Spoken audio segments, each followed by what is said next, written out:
On the 2nd of February, Social Breakfast held an event at the Birmingham Central Library to mark the release of the book Jilted Generation.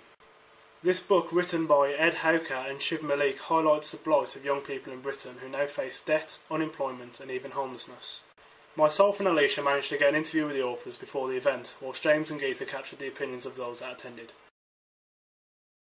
Guys, just wanted to quick interview for Social Breakfast.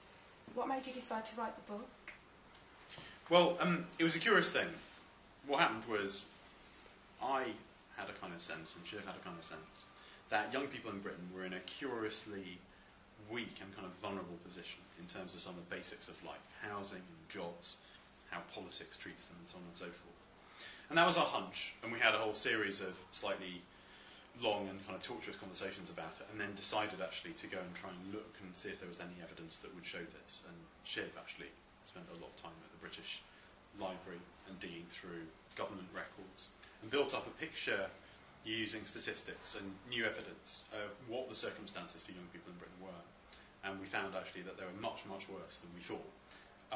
So that's how we got into writing the book. It's starting to have an impact.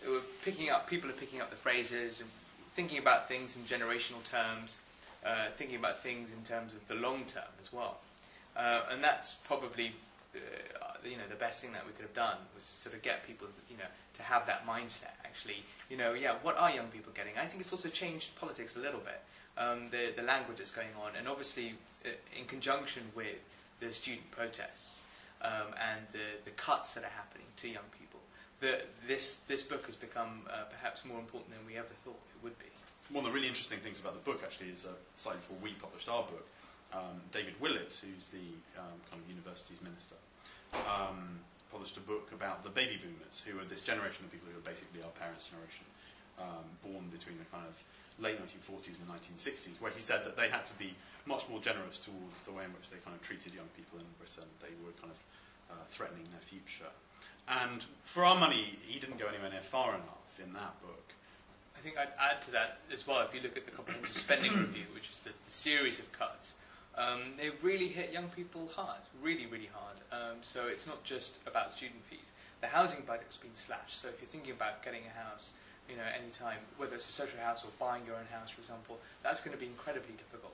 And then if you look at sort of youth centres closing down, those are things that are going to be stripped.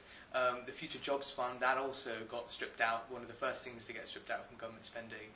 So there's a whole series of things which almost deliberately impact upon young people, we would say. So if you kind of notice that, like, people in houses over the last 10, 15 years have been using their house like a cash machine, going, oh yeah, I'll just take out an extra loan and then go on another holiday, or do this or do that, or buy another car. And you're wondering, well, where is that money coming from? If they're treating it like cash machine, well, it's young people who are behind that cash machine, feeding their hard work and labour and sacrifice into that. So effectively, older people can enjoy a better standard of living, which is one we argue is desperately unfair and a really bad way to run an economy. What we certainly do know is that we haven't been thinking long term about communal resources. So, for example, we haven't built any social housing in the last 15 years at least. It's actually zero. And the people on the waiting lists, no one mentions this, but the people on the waiting list waiting for social housing are generally young people, because they're the ones coming up through the system, right?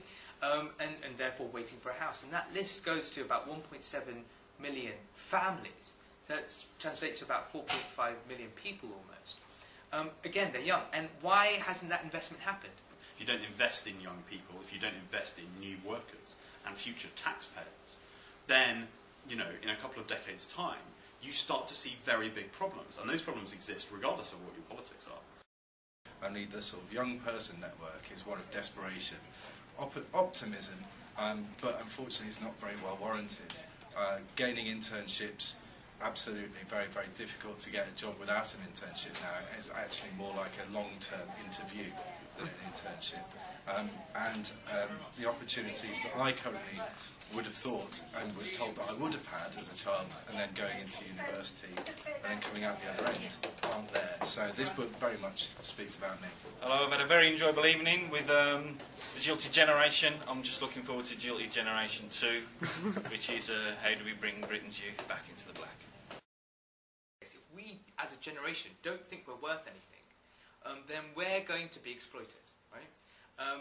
And should we feel like we're worth anything? Well, actually, we're one of the best educated, most technically savvy, and brightest generations this country's ever had.